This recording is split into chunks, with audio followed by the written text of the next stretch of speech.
Hey everyone, today I'm going to be cooking Munggo, Filipino dish that I love eating with some fried fish.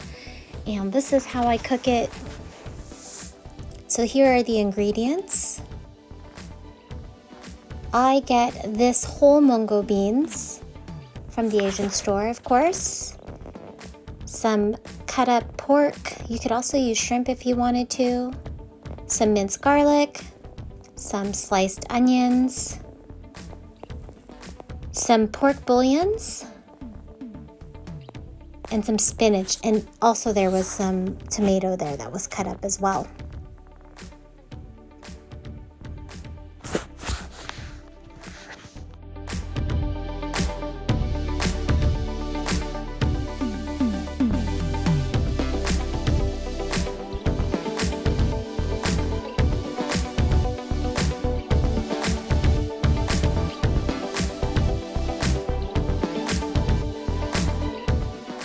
So I heat up the oil, and I'm just sauteing the onions and garlic until the onions are clear, and then adding the tomatoes. So I'm going to saute that for a little while.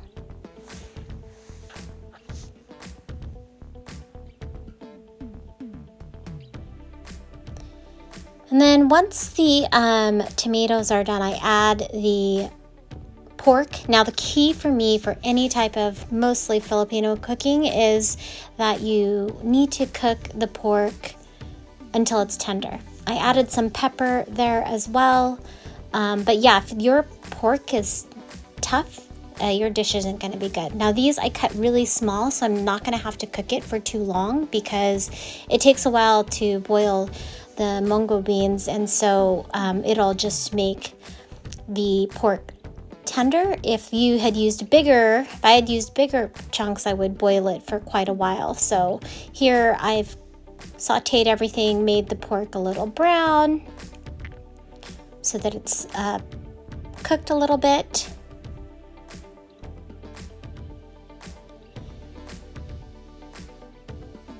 Then I went ahead and boiled some water in my kettle, and I added it here. So again, I just put quite a bit of water to cover everything, and I will boil this until the pork is pretty tender, not too tender again, because these beans take a while to cook. So I'm just going to go ahead and add the beans now, since I cut them so small, the pork, that it'll be fine.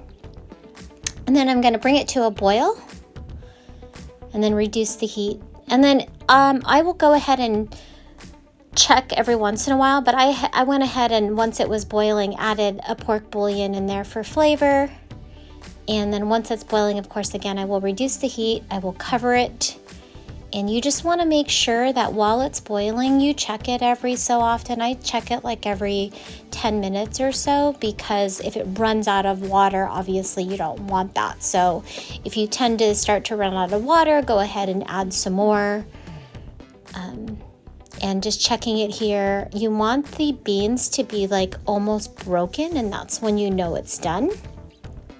So see here, it's not at all, and I'm almost running out of water, so I'm going to add some more water here.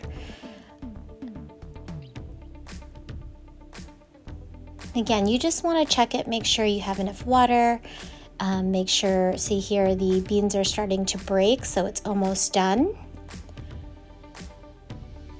And this is where pretty much like you can start adding more water, more pork bouillon, some salt, whatever flavor you want it to be. I actually didn't need to add any salt or anything, and sometimes I'll add fish sauce as well, but this adding 2 bouillons made it salty enough to the flavor that I wanted it to be.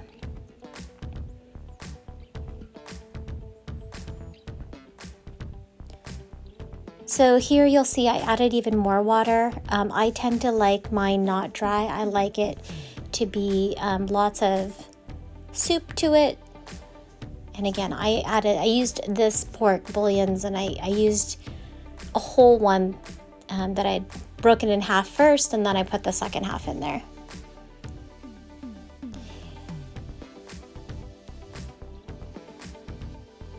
So this is pretty much done. I then will add spinach. I like a lot of spinach in mine, and really you can use other greens, some other like Asian greens that you want to use in here, but to me, like, this is readily available. I normally have it on my shopping list, so I just have it in my fridge.